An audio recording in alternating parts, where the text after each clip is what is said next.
Well, one of the most significant of the Coltraneologists was Michael Brecker, who sadly passed away in January of 2007. He was a very, very important part of the Saxophone Summit. Losing Michael Brecker as such a close colleague and friend and inspiration and voice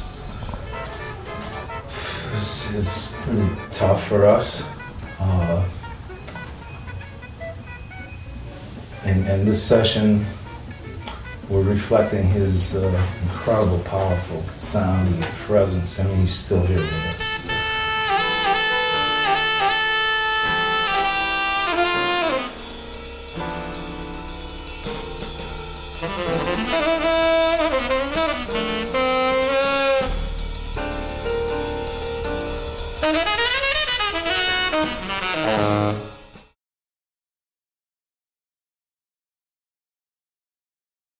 Oldest friend here, man. Going back. Too far. Wait. I'm trying to remember. Boy, I remember everything. How? I remember Cafe Au Go-Go with Coriel and Moses. That was Pepper. That's the beginning. We've been playing together so long, it just seems to fit. You know, when it's called to maybe write a tune for the project, I was really busy, and that period Dave didn't give me much kind of notice. I said, I just kind of went downstairs and tried to think of them and think of my bro and sketched out something really quick. So.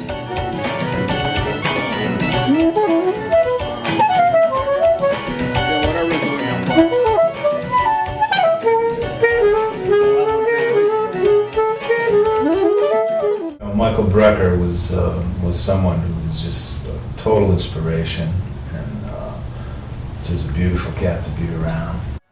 One more? One, 2, 3. I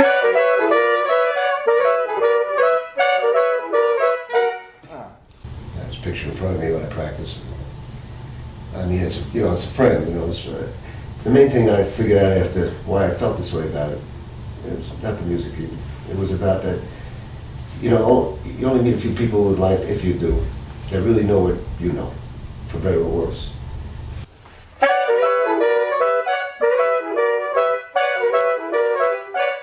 We knew the same thing. And it's not about the music, because of course it is, but it was about why this whole thing is what it is. Why we're doing what we do. I mean, what is really this thing we do? Are we just functioning, are we just a musician making a living? I mean, obviously not. Yes, that's true. Way beyond that. And it was because of Coltrane. That was the reason. We both got the point. I see music as a spiritual endeavor. I mean, that's what has always attracted me to it. Ever since, I think the transitional point for me with that was hearing the music of Coltrane was really what propelled me into thinking about music on a spiritual level. First you got A12. Oh yeah, then the rhythm section. So I'm in A9, right? Yeah. 1, 2, 3, 4. Right? Yeah. Is that right? Or should it be G sharp? Yeah, it probably should be G sharp. Or what might make it, right? Right when I got to New York, he called me. That was around 91. I think I'd met him once or twice before then. But to get a phone call from him was kind of shocking, And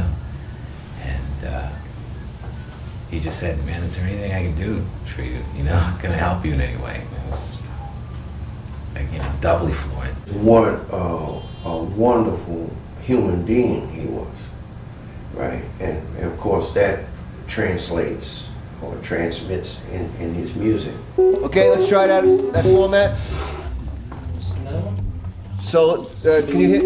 Whatever I did, he was right there. I had total freedom to choose whatever tonality that was available given the melange and the mixture of the activity, etc., etc. So the blowing is basically four of us. We cascade on each other.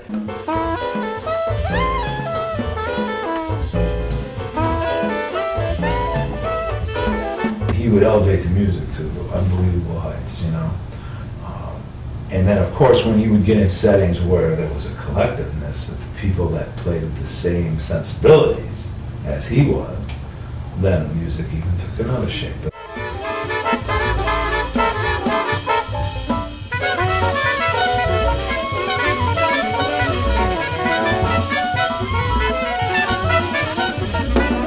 The interaction with other musicians it becomes nonverbal. The communication with the audience becomes nonverbal. You can communicate music to anyone, anywhere in the world, because no language is involved. It becomes colors, shapes, feelings, emotions, and things of that nature.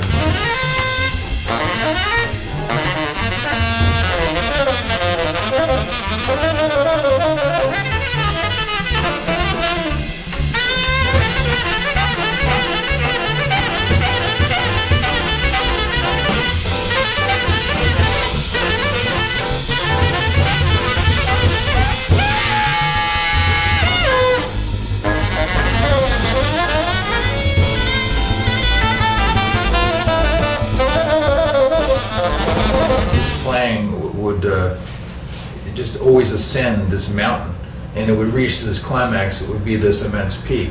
So in terms of that and the way he sounded, I mean, it's not like you can replace somebody like that. To look at Michael and his life and his work and his love and dedication for what he did, it is like a beacon, you know what I mean? It's like, this guy did it, you know what I mean? And he did it with a love and passion that was so clearly sincere and real.